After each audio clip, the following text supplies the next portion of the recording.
Yo mga par, kamusta? Ang reaksyon para sa Japanese monster Naoya Inoue. Pero bagong lahat mga idol, suportahan nyo naman ang ating channel. Maraming salamat po.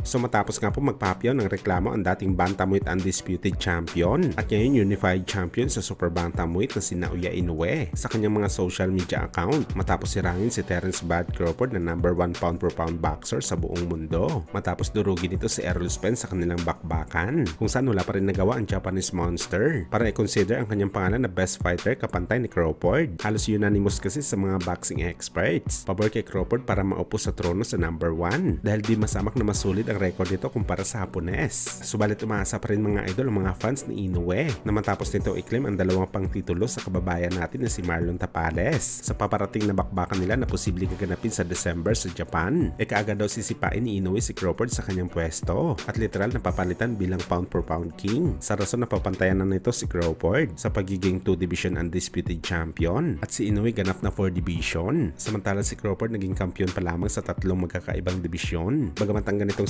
mga idol, itila hindi pa rin bebenta sa mga boxing experts lalo na sa US. Marami ang nag-quote na walang chance daw si Inoue na lagpasan si Crawford sa pound per pound kahit maging ganap man daw ito na 2 division undisputed champion. Sakaling manalo siya kay Marlon Tapales sa laban, mas matimbang pa rin daw mga idol ang kartada ng tubong Omaha, Nebraska sa Hapones. Ito nga dahil sa mga kalidad na fighter na tinalo ni Crawford. Kumbaga si Inoue mga idol na-achieve niya ang kanyang record kalaban ng mga fighter na ni kailan hindi naman kasama sa pound per pound maliban lamang sa laban ni Inoue kay Donaire na isang pound-per-pound boxer dati pero lipas na rin ang prime ni Flash sa boxing sports. Habang si Crawford naman mga idol, malalaking isda ang nabingwit nito lalo na si Errol Spence Jr. na di masamak na highest level sa halos 10 fighter na kinalaban ni Inoue. Dalawang paraan lang daw mga idol para makuha ng Japanese monster ang #1 spot sa pound-per-pound. Ang hintayin na matalo si Crawford sa rematch nito kay Errol Spence o di kaya maghintay na lang ito na tuluyan na magretiro ang 36 years old na kampiyon sa bakbakan.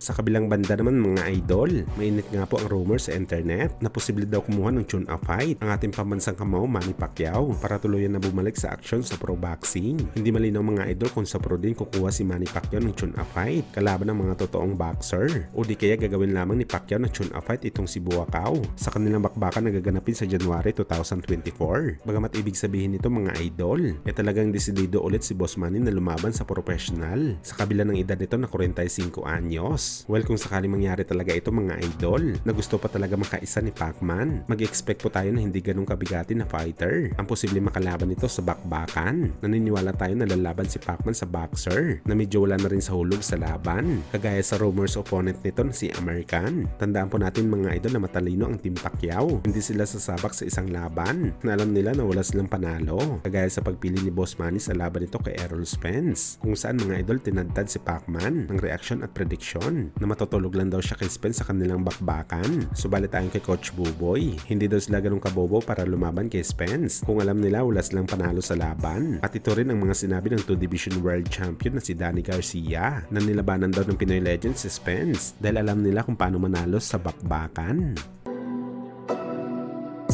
Because Manny not gonna fight you if he don't think he can beat you. He's a legend. He's not gonna fight you if he don't think he has a chance to beat you.